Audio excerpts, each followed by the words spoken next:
Times of India சமயம் தமிழ் நேயர்களுக்கு வணக்கம். விஜய் இன்று முதல் கட்டமாக திருச்சியில் சுற்றுப்பயணம் செஞ்சிருக்காரு. ஆனால் சில பிரச்சனைகள் காரணமாக மைக் செட்டு பிரச்சனை அப்படின்னு சொல்றாங்க.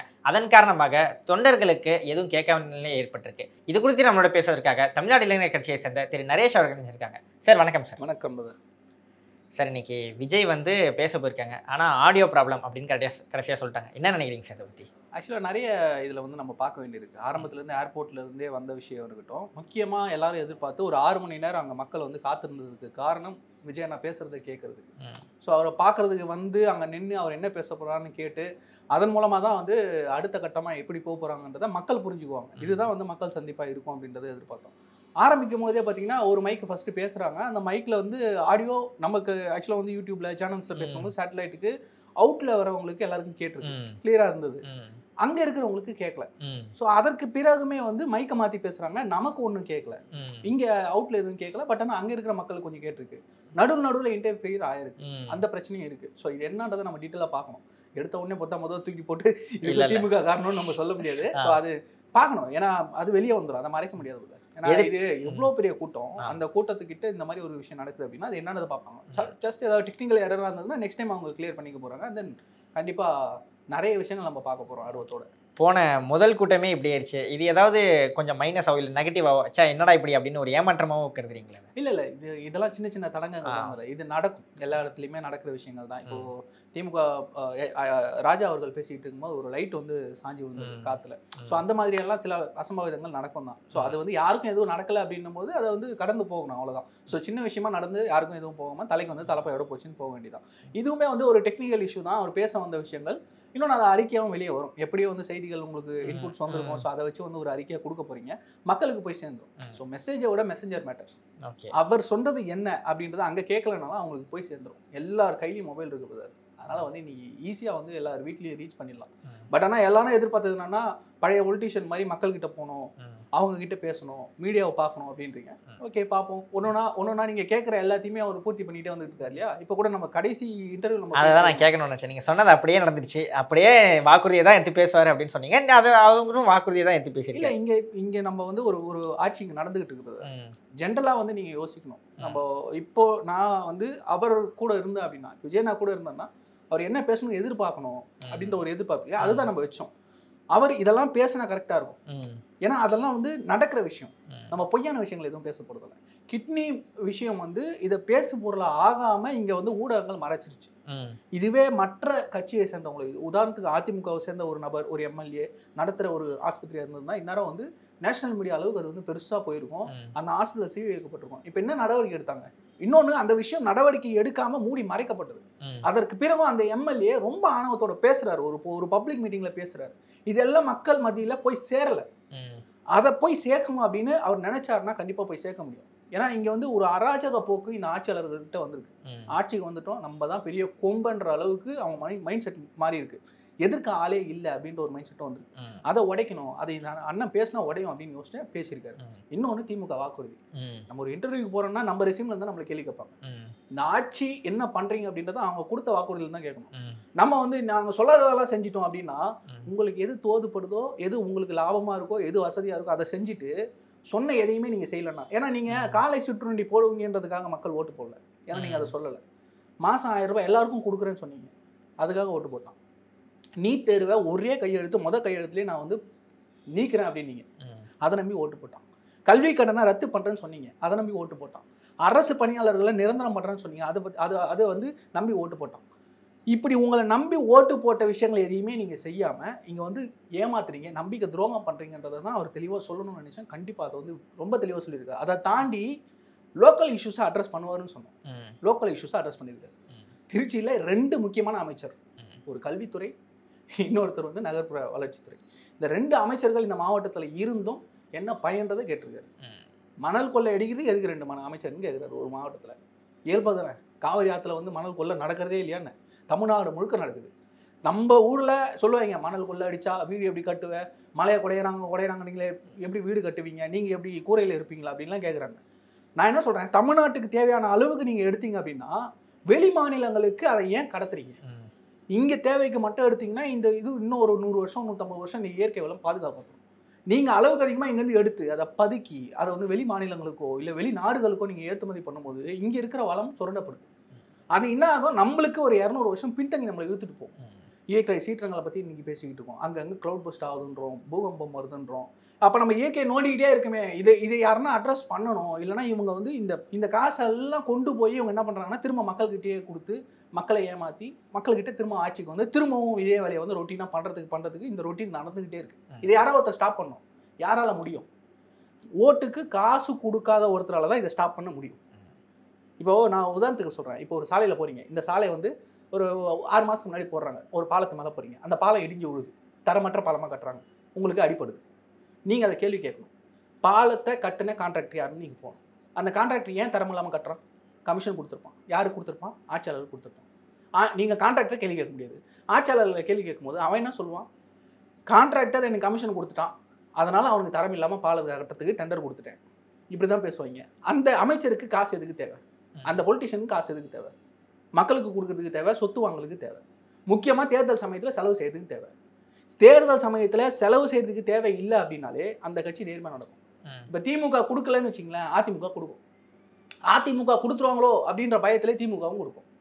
இது என்ன ஆகுதுன்னா சுற்றி ஒரு சைக்கிள். இந்த ஊழல் அப்படின்றது தலைவர்கள் ஆரம்பித்து மக்கள் வரைக்கும் வந்து சைக்கிளாக போயிட்டே இருக்கு. இது யாராவது ஒருத்தர் எங்கேயா ஒருத்தர் நிப்பாட்டோம்னா காசு கொடுக்காம யாருக்கு மக்கள் வாக்கு அளிக்கிறாங்களோ அவங்களால தான் நிறுத்த முடியும். இந்த கரப்ஷனை நிறுத்தணும்னா ஃபஸ்ட்டு ஆரம்ப கரப்ஷனை கட் பண்ணணும். அதை தான் வந்து விஜய் நான் செய்வாருன்னு நம்ம எதிர்பார்க்கலாம். சரி, ஓகே. இதனால் விஜய் வந்து இஷ்யூஸை ஒழுங்காக பேசலை, ஒரு மேம்போக்காக பேசிகிட்டு இருக்காரு அப்படின்னு தான் குற்றச்சாட்டு வைக்கப்பட்டார். இதுக்கு இப்போ வந்து இஷ்யூஸை தொட ஆரம்பிச்சிருக்காரு. அடுத்து போகிற எல்லா மாவட்டத்திலும் இந்த மாதிரி இஷ்யூஸ் எடுத்து பேசுறது மற்றும் திமுகவோட வாக்குறுதிகளை கேள்வி கேட்கறது, இப்படி தான் அவரோட பேச்சு தொடருமா? இல்லை, கண்டிப்பாக அந்த மாவட்ட நிர்வாகிகளோட வந்து ரொம்ப டீப்பாக வந்து டிஸ்கஸ் போயிட்டு இருந்தது, ரொம்ப நாளாகவே போயிட்டு இருந்தது. ஸோ அந்தந்த மாவட்டங்களில் என்ன பிரச்சனை, ஸ்பெசிஃபிக்காக ஒரு தொகுதியில் என்ன பிரச்சனை, அந்த இடத்துல இயங்கக்கூடிய தொழிற்சாலைகள்லாம் என்ன பிரச்சனை, தொழிற்சாலைகள் தேவை எங்கே இருக்குது. ஏன்னா வேலை வாய்ப்பு அப்படின்னு எடுக்கும்போது தமிழ்நாட்டை பொறுத்த வரைக்கும் மொத்தமாக சென்னையில் வந்து குவிஞ்சு கிடக்குது. நீங்கள் திருச்சி ஒரு மிகப்பெரிய மாநகரம் தான், மதுரை ஒரு மிகப்பெரிய மாநகரம் தான், அந்த மாதிரி வந்து வேலூர் ஒரு மிகப்பெரிய மாநகரம் தான். அந்த இடங்கள்ல ஏன் தொழில் முனைவோரோ இல்லை வேலை வாய்ப்புகளோ இன்னும் இன்க்ரீஸ் பண்ணல? சென்னை அளவுக்கு ஏன் இன்க்ரீஸ் பண்ணல? ஏன் இந்த இடத்துல மட்டும் வீங்கி கிடக்குது அப்படின்ற விஷயங்களை அனலைஸ் பண்ணணும். இங்கே வேலையை தேடி எல்லாருமே சென்னைக்கு வந்துட்டாங்கன்னா ஊரில் யார் தான் இருக்கிறது? ஏன் இங்கே இவ்வளோ பிரச்சனை வருது? ஏன் இங்கே இவ்வளோ வீடுகள் ஆகுது? ஏன் வந்து எல்லாமே நீர்நிலைகள்லாம் வீடுகளாக்கப்படுது? ஏன் அதெல்லாம் ரியல் எஸ்டேட்டாக போகுது அப்படின்னா எல்லாரும் இங்கே தேடி வரான், அவனுக்கு இருக்கிறதுக்கு இடம் பத்தலை. அப்போ எக்ஸ்பேண்ட் ஆகிட்டே போயிட்டு கரெக்டாக பொலிட்டிஷியனால இந்த நிலங்கள் எல்லாமே வந்து ராங் ரூட்டில் இங்கே பட்டா போட்டு எல்லாருக்கும் விற்கப்படுது. வித்துட்டு 20 வருஷம் கழிச்சு 15 வருஷம் கழிச்சு அவங்ககிட்ட இது நீர்நிலை இது அடின்னு கோர்ட்டில் போய் ஆர்டர் வந்து அடிக்க வேண்டியது. ஸோ இந்த பிரச்சனைகள் எல்லாத்தையுமே அட்ரஸ் பண்ணணும். ஒரு தொகுதியில் ஸ்பெசிஃபிக்காக அவர் வந்து கேட்டிருக்காரு. அதை கேட்டது மட்டும் இல்லாமல் அது என்ன தீர்வுன்றதை அனலைஸ் பண்ணியிருக்காரு. இன்னைக்கு பேசியிருக்காரு. இந்த திருச்சியில் இருக்கக்கூடிய சில தொகுதிகளுடைய பிரச்சனை மட்டும் பேசியிருக்காரு. இன்னும் அதை நானுமே ரொம்ப கிளியராக கேட்கல. சில விஷயங்கள் மட்டும்தான் வந்திருக்கு. அதை வந்து எப்படியும் நோட்டிஃபையாக வரும். அதெல்லாம் பார்த்ததுக்கப்புறம் அடுத்து எங்கே போகிறாங்க, என்ன பண்ண போகிறாங்கன்னு நம்ம ரொம்ப தெளிவாக பார்க்க போகிறோம். ஏன்னா இன்னைக்கு ஒரு நாள் பேசிட்டு முடிய போகிறது கிடையாது. இவங்க சொல்கிறாங்களே சாட்டர்டே மட்டும் பாலிடிக்ஸ், வீக்கெண்ட் பாலிடிக்ஸ். இப்போ இன்னைக்கு வந்து முழுசாக இந்த அவங்க பிளான் பண்ண மாதிரி ஷெட்யூல் போகுமா, இல்லை போஸ்ட்பாண்ட் ஆகுமா, அடுத்த நாளைக்கு போகிறாங்களா, பர்மிஷன் எப்படி வாங்குவாங்க, இதெல்லாம் நம்ம பார்க்க போகிறோம். இன்னும் இன்னைக்கு நடந்த இந்த மக்களுடைய கூட்டம் இருக்கு இல்லையா, அதுவே வந்து மிகப்பெரிய பேச போகிறோம். அடுத்து பர்மிஷன்ஸ் கிடைக்குமா அப்படின்றது டவுட். கோர்ட்டுக்கு போய் தான் வாங்குற மாதிரி இருக்கும். ஏன்னா இங்கே கண்ட்ரோல் பண்ண முடியல. நீங்கள் என்னதான் ரசிகர்கள்னு சொன்னாலும் அது மக்கள் கூட்டம். இந்த மக்கள் நீங்கள் கொச்சப்படுத்துறாங்க. இன்னைக்கு உட்காந்துக்கிட்டு ஊடகத்தில் இவங்களுக்கு அறிவு இல்லை, அரசியல் தெரியல, பக்குவம் இல்லைன்னா சொல்கிறாங்களே, இதையே மக்கள்கிட்ட தான் ஓட்டு வாங்கியிருக்கீங்க நீங்களும். அப்போது உங்களுக்கு ஓட்டு போடுமா உனக்கு பக்குவம் இருந்தது, இன்றைக்கி வந்து பக்குவம் இல்லைன்னா நீங்கள் உங்களை எதிர்க்கிறவங்களுக்கு இவங்க ஆதரவு கொடுக்கறதுனால பக்குவம் இல்லாதவங்களா போயிட்டாங்க, அறிவு இல்லாதவங்களா போயிட்டாங்க. மக்களை கொச்சப்படுத்துகிற வேலை தானே இது. அவன் போகிறான், அவனுக்கு உணர்வு ரீதியாக இன்றைக்கி வந்து அவ்வளோ அன்போட போகிறான். இன்றைக்கி அன்பின் வெள்ளத்தில் தான் மிதந்து போனார்.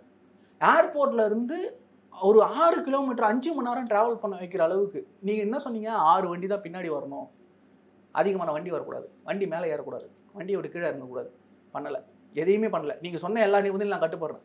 ஆனால் மக்கள் வெள்ளத்தை உங்களால் கட்டுப்படுத்த முடியாது. அவங்க ஏன் அரசியல் மையப்படாத இளைஞர்கள் அப்படின்னு சொல்கிறாங்கன்னா, இதுவரையிலும் விஜய் அவர்கள் இறங்கி எந்த விஷயத்தையும் போராடல, அவர் பவரில் இருந்து எதுவும் செஞ்சதில்லை, ஒரு திரை கவர்ச்சி பின்னாடி போகிறாங்களே மக்கள் அப்படின்றதுக்காக அவங்க வந்து இளைஞர்கள். இப்போ 75 வருடங்களாக ஒரு கட்சி வந்து இயங்கிட்டு மக்கள் அரசியல் படுத்திட்டோம், நாங்கள் வந்து ஆட்சி இத்தனை வருஷம் பண்ணியிருக்கோம், இந்த மக்களுக்கு சமூக நீதியை சொல்லி கொடுத்துருக்கோம், அரசியல் பக்குவத்தை சொல்லி கொடுத்துருந்தாங்களே. அப்போ இந்த 70 வருஷத்தில் 75 வருஷத்தில் நீங்கள் மக்களை வந்து பக்குவப்படுத்துறது இவ்வளோதானா? நான் உங்களை கேட்குறேன். ஏன்னா இப்போ 2 வருஷத்துல இவர் எல்லாம் பக்குவப்படுத்தி உடனே இப்படி கமாண்ட் கொடுத்த உடனே எல்லாரும் வந்து அப்படியே சிட் ஆயிடணும், நில்லுன்னா நின்றுணுமா? அப்படி பண்ண முடியாது. இது மக்களுடைய உணர்வு. நீங்கள் அதை புரிஞ்சிக்க மாட்டேன்றீங்க. உங்களுக்கு என்னன்னா ஒரு விமர்சிக்கணும், அதுக்கு ஒரு காரணம் தேவை, அதனால விமர்சிக்கிறீங்க. இதெல்லாம் மாற்றப்படணும். உடனே நடந்துருமானா 70 வருஷமா உங்களால் முடியல.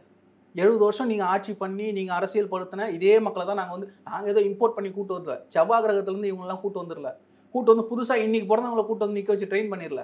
இவங்கெல்லாம் இத்தனை வருஷமா இதே மண்ணில் இதே அரசியலை பார்த்தவங்க தான், இதே மாதிரி இதே கட்சிகளுக்கு ஓட்டு போட்டவங்க தான், உங்களுக்கும் ஓட்டு போட்டவங்க தான். விஜய் அண்ணா முதல் கொண்டு உங்களுக்கு ஓட்டு போட்டவர் தான். 2021 சைக்கிள் எடுத்துட்டு வந்து இவர் ஓட்டு போட்டதை எப்படி பேசுனீங்க திமுக? நீங்களே ஞாபகப்படுத்தி சொல்லுங்க.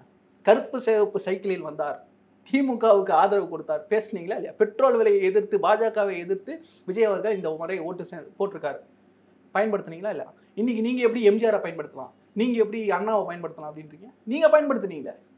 சீமான் அவர்கள் பேசுறாரு, இன்னைக்கு எல்லாரையும் தூக்கிக்கிறாரு. 2024 அவர் என்ன பண்ணாரு? மைக்கு சின்னத்தை தூக்கிக்கிட்டு தம்பி எனக்காக தான் பேசுறாரு, எனக்கு ஆதரவு கொடுத்துட்டாரு. விஜய் தம்பி என்கிட்ட வந்து பேசினார், விஜயோடைய ரசிகர்கள்லாம் எனக்கு தான் ஓட்டு போடுவோம், பேசுனீங்களா இல்லையா? நீங்க பேசுனதான் நான் கேட்குறேன். நீங்கள்லாம் செய்யலாம், ஆனால் அவர் செய்யக்கூடாதுன்றது இது என்ன மாதிரி மனப்பான்மை எனக்கு புரியல. இதே மக்கள்கிட்ட ஓட்டு வாங்குவீங்க, உங்களை எதிர்த்துன்னுட்டு அந்த மக்களை கொச்சப்படுத்துற மாதிரி பேசுவீங்களா? ஏன்னா இந்த மக்கள்லாம் புதுசாக யாரோ 67-70% ஓட் ஆகுது, மிச்சம் 30% மக்கள் இது வரைக்கும் ஓட்டே போடாத மக்கள்லாம் ஓட்டு போட போகிறாங்க விஜய்க்கு அப்படின்னா பரவாயில்ல. இதுக்கு முன்னாடி உங்களுக்கு போட்டவங்க தான் பிரதர். கொஞ்சம் ரெஸ்பெக்ட் கொடுங்க, இந்த மக்களை கொஞ்சம் மதிக்க கற்றுங்க. நீங்கள் பாருங்க அரசியல் பக்குவமாகுங்க, நாகரிகத்தோடு பேசுங்க. இன்னைக்கு முதல்வர் கூட ஏதோ அறிக்கை கொடுத்துருக்காரு போல. ஆமாம், 17ஆம் தேதி தான் முப்பெருமான அந்த விழா, முப்பெரும் விழா. அண்ணாவுடைய 15, 16, 17 15, 16, 17 இன்னைக்கு வந்து அறிக்கை கொடுத்துருக்காரு. ஏன் இன்னைக்கு அறிக்கை கொடுக்கணும்? முக்கியமா அவர் சொல்றது என்னன்னா, இது வந்து கொள்கை தெளிவில்லாத கூட்டணி. நான் திரும்ப கேட்கிறேன், முதல்வருக்கு இவர் சொன்ன கொள்கை புரிஞ்சதா இல்லையா? நீங்க சொல்லுங்க, அவர் கொள்கை என்னன்னு சொன்னாரா இல்லையா?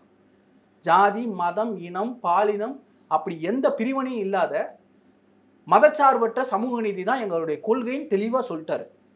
இதை பேஸ் பண்ணி தான் போக போகிறோன்னு சொல்லிட்டாரு. திமுகவுடைய கொள்கை இதுதான் ஒருத்தன் பேசுவான், இதெல்லாம் ஒரு கொள்கையான்னு ஒருத்தன் பேசுவான். பேசிட்டு கொள்கையே தெரியாத கூட்டம், கொள்கையே தெரியாது, விஜய் கொள்கையே சொல்லலை, கொள்கை இல்லாத கூட்டம்னா அப்போ உங்களுக்கு காது கேட்குமா இல்லை வந்து உங்களுக்கு வந்து வேற ஏதாவது பிரச்சனையா? நான் அதை தான் கேட்கணும். இவ்வளவு தெளிவாக சொன்னதுக்கப்புறமா உங்களுக்கு பேசுறது வேற இல்லைன்னா கொள்கையை சொல்லலை, இதுக்கு மேலே வேற என்ன சொல்லணும்? சரி, எப்படி சொல்லணும் நீங்களே சொல்லுங்கள். கொள்கையை எப்படி சொல்லணும்? ஸ்டாலின் சார் வாங்க உட்காருங்க சார், சிஎம் சார் உட்காருங்க சார்னு சொல்லி அவர் காதில் போய் தனியாக சொல்லிட்டு வரணுமா? ஏன் அவருக்கு பார்க்கலையா? அவருக்கு யாரும் காட்டலையா? இல்லை அவர் ஸ்கிரிப்டில் எதுவும் இல்லையா? இதெல்லாம் போட்டு இது வந்து கூத்தடிக்க வந்த கூட்டம்னு பேசுகிறாரு. காவாலா பாட்டு போட்டு டான்ஸ் ஆண்டாங்களே சேலம் மாநாடு, இளைஞரணி மாநாடு, அது எந்த கூட்டம்? அது ஒரு மீட்டிங்கில், அதே மீட்டிங்கில் நினைக்கிறேன் உதயநிதி பேசிக்கிட்டுமா உட்காந்து சீட் ஆடிட்டு இருந்தாங்களா இல்லையா? அந்த வீடியோ பார்த்தீங்களா இல்லையா? கள்ளக்குறிச்சியில் ஒரு இளைஞரணி பூத் கமிட்டி மீட்டிங்கில் பீர் பாட்டில் வச்சு விருந்து வச்சாங்களா இல்லையா? பார்த்தீங்களா இல்லையா? இதெல்லாம் என்ன கூட்டம்? நீங்கள் என்ன கலாச்சாரத்தை வளர்க்குறீங்க? காவாலா பாட்டை உங்களுக்கு போட சொல்லி யாருன்னா கேட்டாங்களாங்க? போட்டு அங்கே நடனம் ஆட வச்சு கவர்ச்சியை காட்டி அங்கே ஆட்களை பிடிச்சி வைக்கிற வேலையை நீங்கள் பண்ணுறீங்களா? நீங்கள் பேசலாமா இவங்கெல்லாம் கொள்கை கூட்டம் இல்லைன்னு? அப்போ உங்களுக்கு என்ன கூட்டம் கொடுக்கு? உட்காந்து உங்கள் மாநாட்டில் உட்காந்து ஒருத்தர் சீட் அடிக்கிறாங்க 4 பேர் உட்காந்து கும்பலா, அதெல்லாம் பேசவே மாட்டீங்களா? சரி, ஓகே. மக்கள் எல்லாருமே ஒரு விதமாக இருப்பாங்க பதர், கொஞ்சம் கொஞ்சமாக தான் மாற்ற முடியும். இந்த மக்கள் நேர்மையை நோக்கி வராங்க, வெளிப்படைத்தன்மையை நோக்கி வராங்க, விஜயனாவை நோக்கி வராங்க. அது கண்டிப்பாக மாறும். இன்னைக்கு வந்து ஒரு பயங்கரமான ஒரு மொமெண்டம் கிரியேட் ஆயிடுச்சு. கிட்டத்தட்ட திருச்சி ஃபுல்லா ஸ்தம்பிச்சிருச்சுன்னு தான் சொல்லுவேன்.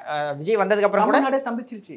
இன்னைக்கு காலையில இருந்து மீடியாவே யூடியூபை உட்காந்து லட்சக்கணக்கான பேர் உட்காந்து பார்த்துக்கிட்டு இருக்காங்க. அவருக்கு கொஞ்சம் கொஞ்சம் அசைஞ்சு வர்றாரு, எப்போ பேசுவார். இந்த ஆர்வம் வேற யார் மேலே வந்தது?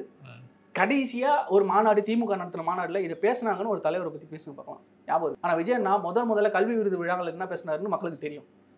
அடுத்து விகடன் மேடையில் என்ன பேசினாருன்னு மக்களுக்கு தெரியும். ஏன்னா ஆர்வமா பார்க்குறான், இவர் ஏதோ சொல்றாரு அப்படின்றத உன்னிப்பாக கவனிக்கிறான். இது எல்லாம் தான் நீங்கள் பண்ணணும்.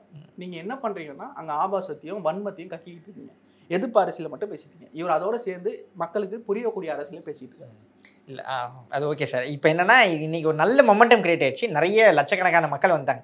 இதே ஒரு மொமெண்டத்தை வந்து அடுத்த 15 வாரங்களுக்கு வந்து தாவேக்கா தக்க வைக்குமா அப்படின்னு ஒரு கொஸ்டின் இருக்கு இல்லையா? அதை எப்படி தக்க வைக்க போறீங்க? ஒரு இடத்துலையும் கூட்டிகிட்டே தான் போகும். இது வந்து குறையிற கூட்டம் கிடையாது. ஏன்னா இது ஏதோ மாநாட்டுக்காக வெளியூர்லேருந்து வந்த கூட்டம்லாம் வந்து கிடையாது. அப்படியே வந்திருக்காங்க வெளி மாவட்டங்கள்லேருந்து ஒருத்தர் 2 பேர் இன்னைக்கு லீவு போயிட்டு வந்துடணும், தளபதி எங்கே போனாலும் நம்ம போகணும் அப்படின்ற ஒரு கூட்டம் இருக்குதான். அந்த கூட்டத்தை தாண்டி லோக்கல் பப்ளிக் வராங்க இங்கே. அங்கே ஹவுஸ் ஹோல்ட்ஸ் இருக்குது. நீங்கள் ஒரு திருவிழாவில் முடிஞ்சது அப்படின்னா அந்த திருவிழா முடிஞ்சதுக்கப்புறம் ஒரு சாமி ஊர்வலம் நடக்கும். ஊர் ஃபுல்லாக வந்து வரும். எங்கள் ஊர்லலாம் நடக்கும். அது ஊரில் எப்படின்னா தேரில் ஜோடிச்சு அந்த சாமி வந்து எல்லா வீட்டு வாசல்லையும் நின்று ஆரத்தி வாங்கிட்டு போகும். அந்த மாதிரி நீ நிற்க வச்சிட்டாங்க.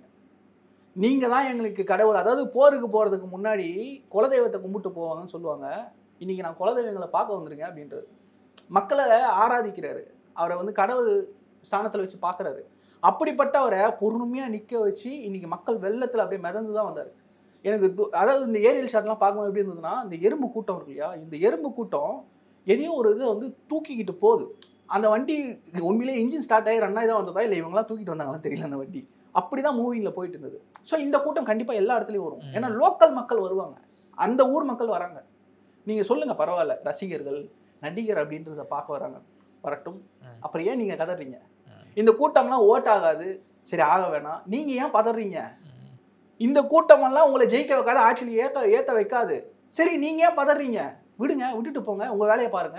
சார் விமர்சிச்சாவே நீங்கள் ஏன் கதறீங்கன்னு கேட்குறது வந்து சரியான இல்லைங்க. நான் லாஜிக்காக தாங்க கேட்குறேன். நீங்கள் சரிங்க இந்த கூட்டம் வராது, இந்த கூட்டம் வருது இல்லை, ஓட்டாக மாறாது. ஓட்டாக மாறலன்னா யாருக்கு லாஸ்? டிவி கேக்கு தான் லாஸ். உங்களுக்கு லாபம் தானே. நீங்கள் ஏன் அதை பற்றி ஃபீல் பண்ணுறீங்கன்னு நான் கேட்குறேன். ஏன் அதை உட்காந்து ஒரு மீட்டிங்லையும் உட்காந்து ஒரு டிவிலையும் உட்காந்து ஆட்களை செட் பண்ணி வச்சு வாடகை கொடுத்து அவங்கள பேச வச்சு வெஸ்ட் மாநாடு ஃபெயிலியர், ஒரு ஒன்றுமே தெரியல. நான் இன்னொன்று கேட்குறேன், தூங்குறவனை எழுப்பிடலாம், தூங்குற மாதிரி நடிக்கிறவனை எழுப்ப முடியாதுன்னு சொல்லுவாங்க. கரெக்டாக? ஒருத்தருக்கு அரசியலே தெரியல, இவருக்கு அரசியல் புரியவே இல்லை, மக்கள் பிரச்சனை தெரியவே இல்லைன்றவர் கற்றுக்குவார். உங்களுக்கு எல்லா மக்கள் பிரச்சனையும் தெரியுதில்ல, உங்களுக்கு எல்லா அரசியலும் புரியுதில்ல, ஆட்சியில் தானே இருக்கீங்க, அப்புறம் ஏன் அந்த பிரச்சனைகளை தீர்க்கலை? அப்படி நீங்கள் தூங்குறீங்களா, தூங்குற மாதிரி நடிக்கிறீங்களா? தெரியாதவனை ஆட்சியில் உட்கார வச்சு கற்றுக்க வைக்கலாம், தப்பு கிடையாது. நீ தெரிஞ்சு இத்தனை வருஷமா ஆட்சியில் உட்காந்து திருடிக்கிட்டு இருக்க, உன்னைய கேட்கணும்னா கேட்கக்கூடாதா? நீங்களே சொல்லுங்கள். அப்படி கேட்க வரவனே தெரியாது தெரியாது தெரியாது, சரி பரவாயில்ல, 4 பேர்கிட்ட கற்றுக்கிறேன், தப்பே கிடையாது. தாவேக்கா இன்றைக்கும் லேர்னிங் ப்ராசஸில் தான் இருக்குது. நான் சொல்கிறேன், அது ஆட்சிக்கு வந்தும் கற்றுக்கும். எம்ஜிஆர் ஆட்சியை ஏன் இவங்களால வீழ்த்த முடியல திமுகவால் அப்படின்னா, நல்ல எதிர்க்கட்சியாக செயல்படும் திமுக. இவங்க வைக்கிற விமர்சனங்கள்லாம் எம்ஜிஆர் அவர்கள் பூர்த்தி பண்ணிகிட்டே வருவார். ஏன்னா திமுக எதிர்க்கட்சியாக இருக்கும்போது இங்கே ஒரு கட்டம் நடக்காது. அதனால தான் அந்த ஆட்சிகள் நல்ல ஆட்சின்னு பேசப்படுது. திமுக ஆட்சிக்கு வந்தால் அந்த பிரச்சனைகள் எல்லாம் மூடி மறைக்கப்படும். இவங்க ஆட்சி விட்டு போனதுக்கு அப்புறம் தான் இந்த வேலையை பார்த்துட்டு போட்டிங்களான்னு தெரியும். உதாரணத்துக்கு ஸ்டெர்லைட் கையெழுத்து போட்டது யாரு? ஐயா ஸ்டாலின். போராட்டம் பண்ணது யாரு? ஐயா ஸ்டாலின். இப்போ இந்த திருப்பரங்குன்றம் பிரச்சனை ஆரம்பிச்சதுல டங்ஸ்டன், அதுக்கு கையெழுத்து போட்டது யாரு? திமுக. மக்கள் எல்லாம் போராடினதுக்கு அப்புறம் வாபஸ். ராமநாதபுரத்தில் எண்ணெய் கிணறுக்கு ஆய்வு பண்ணதுக்கு பர்மிஷன் கொடுத்தது யாரு? திமுக. மக்கள் எல்லாம் பேச ஆரம்பிச்சோன்னே வாபஸ். ஏன் இப்படி ரிட்டை நிலைப்பாடு? இந்த ஒவ்வொரு விஷயத்தையும் உடைக்கிற அளவுக்கு தான் இன்னைக்கு தாவேக்காவோட அரசியல் இருக்க போகுது. மக்களை புரிஞ்சுக்கிட்டாங்க. நீங்கள் அவங்கள நீங்கள் ரொம்ப அண்டர் எஸ்டிமேட் பண்ணுறீங்க. நீங்கள் விஜய் நான் சொல்லலை, மக்களையே நீங்கள் ரொம்ப அண்டர் எஸ்டிமேட் பண்ணுறீங்க. ஏன்னா ஒரு தேர்தல், பாராளுமன்ற தேர்தலுக்கு வேறு மாதிரியும் சட்டமன்ற தேர்தலுக்கு வேறு மாதிரியும் வாக்களித்த இந்த ஒரு மக்கள் ரொம்ப தெளிவாக இந்த தேர்தல் 2024 தேர்தல் நான் சொல்கிற உதாரணத்துக்கு ஒரு பலாப்பழ சின்னத்தை தேடி கண்டுபிடிச்சி லட்சக்கணக்கான பேர் ஓட்டு போட்டிருக்கான். அப்போ அவனுக்கு யாருக்கு போடணுன்றது தான் அவனுக்கு தெரியுது. ஒரு தீப்பெட்டி சின்னத்துக்கு தேடி கண்டுபிடிச்சி லட்சக்கணக்கில் மக்கள் ஓட்டு போட்டிருக்கான். அவங்க தனிச்சின்னத்தில் நின்னா தோற்றுருவாங்க, தனிச்சின்னத்தில் தோற்றுருவாங்கன்னு பேசின கூட்டம் இல்லை. இந்த இடத்துல பாஜகவை எதிர்த்து திமுக கூட்டணிக்கு நம்ம வாக்களிக்கணும். திமுக கூட்டணி உதயசூரியனில் நிற்கல, கை சின்னத்தில் நிற்கல, இந்த முறை வத்திப்பொட்டி சின்னத்தில் நிற்கிதுன்னு போட்டிருக்கான். அந்த லட்சக்கணக்கான மக்களை வந்து இன்னும் நீ அரசியல் படத்தில் அப்படின்னு நினச்சிங்கன்னா அது உங்களுடைய அறியாமை. இவன் ரொம்ப தெளிவாயிட்டான். இன்னைக்கு முன்னாடியெல்லாம் சின்னம் தான், இன்னைக்கு ரொம்ப சிம்பிள். சின்ன எதுவாக இருந்தாலும் அதை தேடி போய் போடுற அளவுக்கு பக்குவம் அடைச்சிட்டாங்க மக்கள். அதனால் எந்த பயமும் தேவையில்லை. 2026 மிகப்பெரிய சம்பவம் காத்திருக்கு. இன்னும் வாரம் 6 வாரம் தான் நம்ம வந்து அதையும் பார்க்க போகிறோம். பர்மிஷன்ஸ் கிடைக்காது, அதை அவங்க பேசி தான் ஆகணும். இன்னொன்று, திமுக இங்கே இவ்வளோ அழுத்தம் கொடுக்குறாங்கல்ல, இந்த அழுத்தம்லாம் தாவேக்காக ஆதரவாக மாறிக்கிட்டு இருக்கு. மக்கள் என்ன யோசிக்கிறாங்கன்னா, நீங்கள் விஜய் அவர்களை ட்ரிகர் பண்ணணும், அவரை நீங்கள் பிளாக் பண்ணணும்னு நினைக்கிறீங்க, அவரை அழுத்தி வைக்கணும்னு நினைக்கிறீங்க. மக்கள் ட்ரிகர் ஆகிறான். நீ எப்போ இப்படி வந்து இந்த ஆட்சியில் இருக்கிறதுனால நீ இவ்வளோ பண்ணுவியா அப்படின்னு மக்கள் தான் யோசிக்கிறான். இவங்க பண்ணுவாங்க, நீங்கள் பண்ணீங்க அந்த அரசியல். இது அனுதாபமாக மாறும், விஜய் அவர்களுக்கு ஆதரவாக மாறும். நீங்கள் செய்யக்கூடிய வேலைகள் தான் அவருக்கு ஆட்சி கட்டளை ஏற்றுறதுக்கான ஒரு இதுவாக மாறப்போகுது. இப்போ வந்து விஜய் அவர்கள் வந்து நல்ல இஷ்யூஸ் எல்லாம் பேசிகிட்டு இருக்காரு. இது வந்து ஒரு எதிர்க்கட்சி வந்து பண்ண வேண்டிய அரசியல். இப்போ எடப்பாடி பழனிசாமியும் தொகுதியாக போகிறாரு. ஆனால் விஜய் அளவுக்கு அவருக்கு வந்து ஒரு மீடியா அட்டென்ஷனோ இல்லை பப்ளிக்கோட அட்டென்ஷனோ கிடைக்க மாட்டேங்குது. இப்போ வந்து விஜய் வந்து எடப்பாடி பழனிசாமியை தாண்டி போயிடுவார், இல்லை நீங்கள் ஆட்சியை பிடிச்சிடுவாருன்னு நீங்கள் சொல்லுவீங்க. இப்போ விஜய் சொன்ன மாதிரி தாவேக்கா விசஸ் திமுக தான் இந்த ஆட்சி வரப்போதா, எடப்பாடி பழனிசாமி இல்லை அதிமுகவோட எதிர்காலம் எப்படி இருக்கும்? இல்லை தாவேக்கா திமுக ஒரு போட்டி தான் இங்கே போயிட்டு இருக்கு. முக்கியமாக நான் உதாரணத்துக்கு சொல்லணும், எடப்பாடி அவர்கள் ஆல்ரெடி வந்து 120 மாவட்டங்கள் ஏதோ பிரச்சாரம் வந்து போய் முடிச்சிட்டாரு அவங்க கட்சியோட இதில். அப்படி பார்க்கும்போது பார்த்தீங்கன்னா அவர் முதல்ல அவர் பிரச்சாரத்துக்கு போறாரு, ஒரு சர்ச்சையான ஒரு கருத்தை சொல்றாரு அப்படின்னும் போது மட்டும்தான் அவருடைய பிரச்சாரம் போராண்டதே மக்களுக்கு போய் சேருது. மீடியா அட்டென்ஷன் எப்போ கிடைக்குதுன்னா, கோயில் காசெல்லாம் எடுத்து கல்வி நிறுவனங்கள் கடத்துறாங்க, இவங்க வந்து தப்பு பண்றாங்க அப்படின்னு திமுக பேசணும்னா ஆர்எஸ்எஸ் உடைய பின்புலமாக இயங்குகிறார் எடப்பாடி, ஆர்எஸ்எஸ் உடைய பாஷையில் பேசுகிறாருன்னு இங்க மீடியா அட்டென்ஷன் கிடைச்சது. அதுக்கு முன்னாடி அவர் 5 நாள் பிரச்சாரம் பண்ணியிருக்காரு. அந்த பிரச்சாரம் யாருமே பேசல. அவரும் இப்படி ஒரு சர்ச்சை ஆகணுன்றதுக்காக பேசியிருக்காரு. ஏன்னா மக்கள் ஆர்வப்படல. இன்னைக்கு என்னப்பா எடப்பாடி அவர்கள் பேசினாருன்ற ஒரு ஆர்வம் மக்கள் கிட்ட பார்க்கணுன்ற எண்ணம் இல்லை. அவரை பத்தி ஒரு செய்தி போட்டா வரமாட்டேங்குது, மக்களுடைய வியூவர்ஸ்க்கு கிடைக்கல, மக்கள் அந்த எதிர்பார்ப்புல இல்லை. ஆனா விஜய் அவர்கள் என்ன பண்ணுவாருன்றதை எதிர்பார்த்தே இன்னைக்கு லட்சக்கணக்கான மக்கள் இன்னைக்கு வந்து சுத்துறாங்க. முன்னாடியெல்லாம் தெருவா மீட்டிங் போட்டாங்கன்னா அந்த தெருவில் போய் உட்காந்து பார்த்து பேசினாதான் அந்த மீட்டிங் வந்து மக்கள்கிட்ட போய் சேரும். இப்போ ஆஃபீஸில் உட்காந்துக்கிட்டு என்ன மேட்ரு என்ன பேசுறாங்கன்னு பார்க்குறாங்க, உடனே பார்க்குறாங்க. டிவியில் வீட்டில் உட்காந்து செய்திகள் பார்க்குறாங்க, வீட்டில் இருக்கிற பெண்கள் இன்னைக்கு செய்தி பார்க்குறாங்க, அரசியல் பார்க்குறாங்க. பிரச்சனை என்னன்னா இது வரைக்கும் இந்த திமுக அதிமுக ஆண்டவர்கள் மக்களை அரசியல் படுத்தவே இல்லை. அவங்க அரசியல் புரியக்கூடாதுன்னே வந்து புரியாத மாதிரியே பேசிக்கிட்டு இருப்பாங்க. பெருசாக கொள்கை பேசணும்னு சொல்லிட்டு 1967 போயிடுவாங்க. ஏன்னா அன்னைக்கு நடந்தது தான் இன்னைக்கும் உதாரணமாக சொல்லுவாங்க. இப்போ சமீபத்தில் நடந்ததை சொல்லுங்க பார்க்கலாம். ஏன் மேல்பாதியில் வந்து கோயில் இன்னும் திறக்காம இருக்கீங்க? ஆலய நுழைவு போராட்டம் பெரியார் பண்ணாரு, நம்ம இதில் போயிட்டு கேரளாவில் பண்ணாருன்னு சொல்லி அதை இன்னைக்கு பேசுகிறோம்ல, வைக்கம் போராட்டத்தை பற்றி நூற்றாண்டெல்லாம் கொண்டாடுறோம்ல. இங்கே ஏன் ஒரு ஆலய நுழைவு போராட்டம் திமுக நடத்தப்படலை? ஆட்சியில் தானே இருக்கீங்க, வேற யாரும் தேவையில்லை. தாவே கையா நடத்தலைன்னா தாவே ஆட்சியில் இல்லை, நீங்கள் ஆட்சி பொறுப்பிலே இருக்கிறீங்க. ஆலயனுடைய போராட்டத்தில் தான் ஆரம்பிச்சது பெரியாருடைய மிகப்பெரிய ஒரு சீர்திருத்தம் அப்படின்றது. இந்த சமூக நீதி பேசக்கூடிய ஆட்சியில் ஏன் அதை பண்ணலை? இந்த மாதிரியான கேள்விகள்லாம் எழுதும். ஏன்னா இப்போ நீங்கள் பண்ணீங்கன்னா பரவாயில்ல, அனைவரும் அர்ச்சகர் ஆகலாம் அப்படின்ற விஷயம் கொண்டு வந்தீங்கல்ல, அதை கலைஞர் ட்ரை பண்ணி முடியாமல், அதுக்கப்புறம் எம்ஜிஆர் ட்ரை பண்ணி முடியாமல், ஜெயலலிதா முடியாமல், இன்னைக்கு வந்து ஸ்டாலின் அவர்களால் முடிஞ்சிருக்கு. இதை பேசுகிறோம், நாங்களும் வரவேற்கிறோம். அதில் இருக்கிற பிரச்சனைகளை கலைஞ்சிட்டிங்களா? இன்னை வரைக்கும் அந்த பிரச்சனையே தான் போயிட்டுருக்கு. உள்ளுக்குள்ளே அடிச்சிக்கிறாங்க, உள்ளே அளவு பண்ணுறது கிடையாது. HRNC டிபார்ட்மெண்ட்டே வேற மாதிரி இயங்கிட்டு இருக்குன்னு ஒரு விமர்சனம் போயிட்டு இருக்கு. கோயில் நிலங்களை அபகரிச்சு வச்சிருக்காங்கன்னு பேசுனீங்க, ஏன் இன்னும் மீட்கல?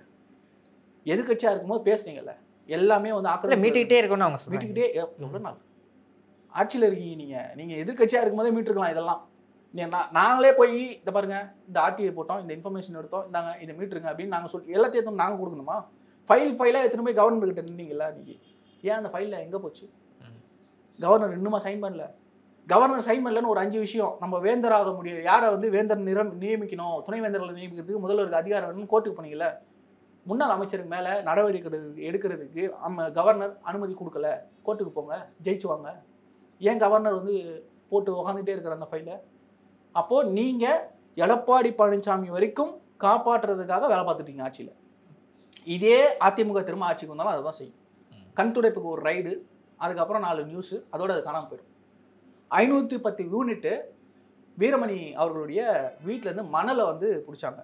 அதுக்கான கணக்கே வரல ஒரு ரைடில். அதுக்கப்புறம் அதை பற்றி எந்த செய்தியும் வரல. இத்தனைக்கும் அப்போது கொரோனா பீரியடில் மணல் அள்ளுறதை நிப்பாட்டி வச்சுருந்தது அரசு.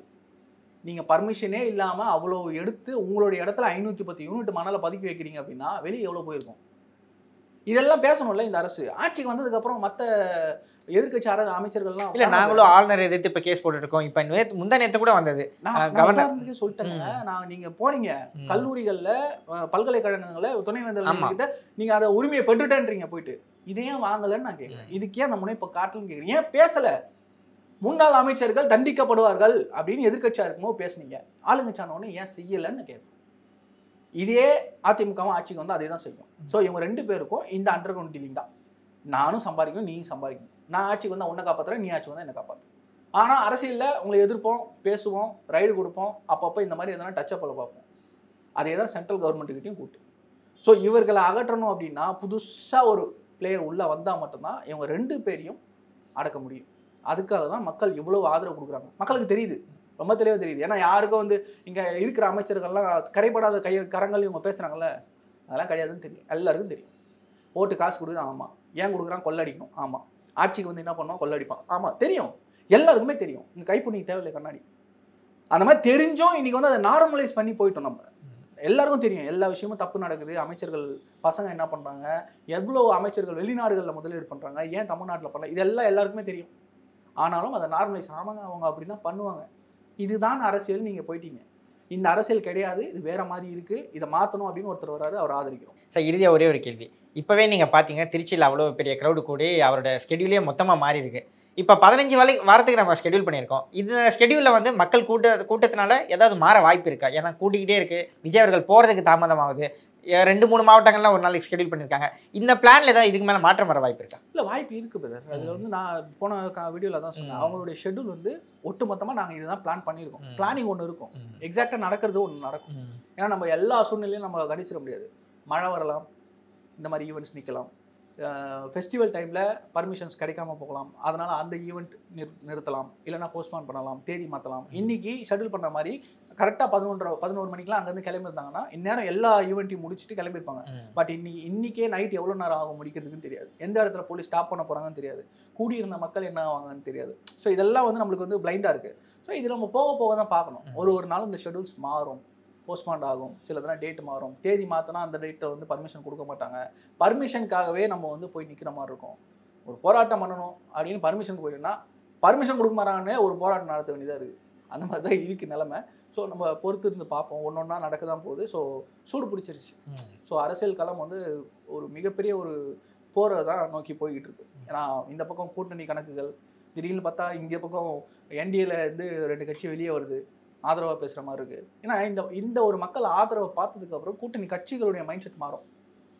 ஏன்னா மக்களுடைய மைண்ட் செட்டை மாறும். இவங்க ஏன் கூட்டம் கூட்டுறாங்கன்னு நினைக்கிறீங்க? எல்லா கட்சிகளும் பலத்தை காட்டணும். யாரு காட்டணும்? கூட்டணி கட்சிகளுக்கு பார்கெயின் பண்ணுறதுக்காகவும் வெளியே இருக்கிற மக்களுக்கும். என்னன்னா எல்லாருக்கும் மைண்ட் செட் என்னன்னா, ஓ இவ்வளோ கூட்டம் வந்துருச்சா, அப்போது இதுதான் ஜெயிக்கிற குதிரை, நம்ம ஓட்டு ஜெயிக்கிறவனுக்காக இருக்கணும். இந்த ஒரு பெருமை எல்லாரும் மைண்ட் செட்லேயும் இருக்கும், எல்லாருக்கும் இருக்கும். நான் போட்டவன் ஜெயிச்சிட்டானா அப்படின்னு அவன் சொல்லக்கூடிய ஒரு பெருமை அப்படின்றது மக்கள் மனநிலையில் இருக்குது. அதைத்தான் கேப்சர் பண்ணுறதுக்கு காசை கொடுத்து, சரக்கு கொடுத்து, பிரியாணி கொடுத்து கூட்டி கொண்டு போய் ஒரு கூட்டத்தை காட்ட வேண்டிய ஒரு கட்டாயத்தில் இருக்காங்க. இதெல்லாம் கொடுக்காமலே உங்களுக்கு ஒரு இவ்வளோ கூட்டம் வருதுன்ற ஒரு வைத்தறிச்சல் கண்டிப்பாக இருக்கும். அண்ணன் கூட சொல்லிட்டார்ல, இப்போது சீமான் அண்ணன் கூட ஏன் அவர் எதிர்க்கிறாரு நாங்கள் சொல்லிக்கிட்டு இருந்தோம். ஏன் இவ்வளோ நாளாக கஷ்டப்பட்டு பாவம் இவ்வளோ தூரம் வந்திருக்காரு, தம்பி வந்து அது எல்லாத்தையுமே ஈஸியாக அடித்து தூக்கி தூரம் போட்டு போகிறாருன்ற வைத்தறிச்சல் இருக்கும்னு நம்ம சொன்னோம். அதுதான் உண்மைன்றது அவரே ஒத்துக்கிட்டாரு. சரி, அந்த சைடில் அதாவது நாம் தமிழர் தரப்பு அந்த சைடு வந்து ஒரு நியாயமாக பார்க்கல. ஏன்னா நாங்கள் வந்து ஒரு 15 வருஷமாக போராடி மக்கள் கூட நின்று ஒவ்வொரு சுற்றுச்சூழலுக்காக எல்லா விஷயங்களும் பேசி நின்று இவ்வளவு எலெக்ஷன்ஸை தாண்டி ஒரு 1, 6 அப்படின்னு 8% வந்திருக்கோம். இப்போ திடீர்னு ஒரு மீடியா ப்ராப்ளம், ஒரு சினிமா ப்ராப்ளத்தின் காரணமாகவே விஜய்க்கு வந்து இவ்வளோ கூட்டம் கூடும்போது ஒரு நாம் தமிழர் தம்பிகளுக்கு வந்து ஒரு பொறாமை கூட தப்பில்லை. ஏன்னா திடீர்னு இவருக்கு இவ்வளோ கூட்டம் கூடுது அப்படிங்கிறது வந்து அவங்க சிந்திக்கிறதும் சரியாதான் இருக்கு. அதற்கு வந்து நீங்கள் கருத்தியெல்லாம் நீங்கள் சண்டை போடணும். நான் திரும்ப சொல்கிறேன், நாம் தமிழருடைய இந்த உழைப்பையும் இவ்வளோ தூரம் வந்திருக்க விஷயத்தையும் நான் கொச்சப்படுத்துகிறேன். நாங்கள் உதாரணத்துக்கு சொல்கிறோம், இப்போ நாங்கள் தமிழ்நாடு இளைஞர் கட்சி 2017 ஆர்கே நகர் எலெக்ஷன்லேருந்து நாங்கள் இயங்கிட்டு வரோம். ஜல்லிக்கட்டுக்கு அப்புறம் ஆரம்பித்து கட்சியாக தொடங்கி ஒரு பை எலெக்ஷனை பார்த்துட்டு வரோம், ஒரு ஜென்ரல் எலெக்ஷன் பார்த்துட்டு வரோம். 2019 வந்து பொது தேர்தலில் போட்டிட்டோம், தனித்து போட்டிட்டோம். 2021 சகாய் மையா தெரியலையா, முன்னாள் IAS, அவரோட வந்து கூட்டணி வச்சு போட்டிட்டோம். 2022 வந்து பை எலெக்ஷன், ஈரோடு பை எலெக்ஷனில் போட்டிட்டோம். 2019 வேலூர் பை எலெக்ஷன் போட்டிட்டோம், நான் தான் வேட்பாளர் நின்னேன். இதெல்லாம் பண்ணி நாங்களும் வந்து ஒரு அரசியல் ரீதியாக இந்த பெரிய முதலைகளை எதிர்த்து போராடிட்டு தான் இருக்கோம் இந்த அரசியல் களத்தில். அப்போது நாம் தமிழே ஒரு கட்சி இருக்கும்போது எங்களுக்கும் அவங்களுக்கு எந்த பிரச்சனையும் கிடையாது. நாங்கள் எங்கேயும் அவங்களை விமர்சிச்சதும் கிடையாது, அவங்களும் எங்களை விமர்சிச்சதும் கிடையாது. நாங்கள் ஒரே தளத்தில் இயங்குறோம். நீங்கள் ஒரு குறிக்கோளோட நீங்கள் சண்டை செய்கிறீங்க, நாங்கள் ஒரு குறிக்கோளோட சண்டை செய்கிறோம். கூட்டணி நாங்கள் வைக்க மாட்டேன்ட்டீங்க, ஓகே எங்களுக்கு வேண்டாம், நாங்கள் தனியாக நின்றுக்கிறோம், நாங்கள் போகிறோம். இன்றைக்கி விஜய் அவர்கள் வராரு, நம்மளை மாதிரியே நேர்மையான அரசியலை செய்யணும்னு வராரு. அப்போது அவரை நம்ம ஆதரித்து அவரோட இணைஞ்சு இந்த இடத்துல எப்படி நம்ம ஆட்சியை பிடிக்கணும், இந்த ஆட்சியை எப்படி அகற்றணுன்ற ஒரு இலக்கோட நாங்கள் போகிறோம். நீங்கள் என்ன பண்ணணும்னா, தம்பி வாங்க நம்ம சேர்ந்து செய்யலாம், இந்த ஒரு மைண்ட் செட்டில் தானே முதல்ல இருந்தார், சேர்ந்து செய்யலாம் அப்படின்னு சொல்லி அவரை அரவணைச்சிக்கிட்டு மினிமமாக நம்ம என்ன சேர்ந்து செய்ய முடியும், ஒன்று பொது வேட்பாளர் போடலாமா, இல்லை கூட்டணி வச்சுக்கிட்டு பிரிச்சுக்கலாமா, ஆட்சிக்கு வந்ததுக்கப்புறம் நம்ம வந்து யார் முதல்வர்னு முடிவு பண்ணிக்கலாமா, இதெல்லாம் பேசணும். ஒரு அரசியல் கட்சியை அடுத்த கட்டத்துக்கு கொண்டு போகணும்னா இதெல்லாம் பண்ணணும். ஆனால் நான் தான் முன்னாடி, நான் மட்டும்தான் தலைமை, நான் சொல்றதை மட்டும்தான் நீ செய்யணும். இல்லை, பெரியார் வந்து விஜய் ஏற்றுக்கொள்ளப்பட்டதுக்கு அப்புறமா தானே சீமான் வந்து விமர்சிக்க ஆரம்பிக்கிறாரு. இல்லை, நீங்கள் அது இருக்கும் பாஸ். ஒரு கட்சிக்கும் கூட்டணி வச்சிருக்க எல்லா கட்சிக்கும் கொள்கை ஒன்றா? காங்கிரஸுக்கும் கம்யூனிஸ்டுக்கும் என்ன கொள்கை சொல்லுங்க? அவங்க மொத்தமாக உலகமயம் தாராளமயம் காங்கிரஸ், கம்யூனிஸ்ட் அவங்க வந்து தொழிலாளர் வர்க்கத்துக்காக போராடுறவங்க. இவங்க 2 பேரும் ஒரு கூட்டணியில் இருக்காங்களா இல்லையா? காரணம் எதிர்க்கக்கூடிய மதவாதத்தை இங்கே வரக்கூடாது அப்படின்ற ஒரு காரணத்தோட ஒரு கூட்டணியில் இருக்காங்கல்ல. ஏன் நீங்கள் இந்த பெரியார் விஷயத்தில் அதை ஒதுக்கி வச்சுட்டு தம்பி அவருடைய பாதை ஒரு பக்கம் இருக்குது, என்னுடைய பாதை ஒரு பக்கம் இருக்குது, 2 பேருக்குமே நேர்மையான ஒரு ஆட்சியை கொடுக்கறது தான் ஒரு நோக்கம் அப்படின்னு நீங்கள் வந்து பேசணும். நீங்கள் என்ன பண்ணுறீங்க, இந்த பக்கம் திமுகவை அடிக்கிறீங்க, அந்த பக்கம் போய் கை கொடுக்குறீங்க. ஏன் இது மூக்காமுத்துக்கு இரங்கல் தெரிவிக்கணும்னா அவங்க வீட்டுக்கு போகணும், முதல்வரை போய் பார்க்கக்கூடாது. முதல்வரை பார்த்துட்டு வந்ததுக்கு அப்புறம் ஏறுற மேடைகள்லாம் நீங்கள் விமர்சிக்கக்கூடாது. விமர்சிங்க. நீங்கள் என்ன சொல்றாங்கன்னா நான் எல்லாரும் தான் விமர்சிக்கிறோம், ஆனால் டிவிக்கு விமர்சிக்கிறதா ரொம்ப ட்ரெண்ட் ஆகுது. நான் என்ன சொல்றேன், ஆட்சியில் இருக்கிறவங்களும் விமர்சிக்கலாம். எல்லாரையும் நாங்கள் விமர்சிக்கிறோம். புதுசாக வந்தவங்க என்னோட அதிகமாக ஓட்டு வாங்குறாங்க வைத்தறிச்சல் எல்லாம் விமர்சிக்கக்கூடாது. நீங்களே அதை ஒத்துக்கிட்டீங்க, நீங்கள் தவறு செய்கிறீங்க தம்பி, இதை திருத்திக்கிங்க. உங்கள் கூட இருக்கிறவங்களும் இதெல்லாம் சொல்லிக் கொடுங்க, இந்த மாதிரி கொள்கைகளை கொண்டு போய் சேருங்க, என்ன மாதிரி இந்த மாதிரி பேச வைங்க பசங்களை அப்படின்னு சொல்லுங்க. உங்கள் கட்சியில் இருக்கிறவங்களே வரவ மாட்டீங்க. நீங்கள் உங்கள் கட்சியில் இருந்தவங்க எல்லாரும் வெளியே போயிட்டாங்கல்ல. முக்கியமாக அந்த கட்சியில் 2ஆம் கட்ட தலைவராக வளர்ந்த எல்லாருமே ஒரு உச்சம் தொட்டதுக்கு அப்புறம் அந்த கட்சியில் இருக்கிறது இல்லை.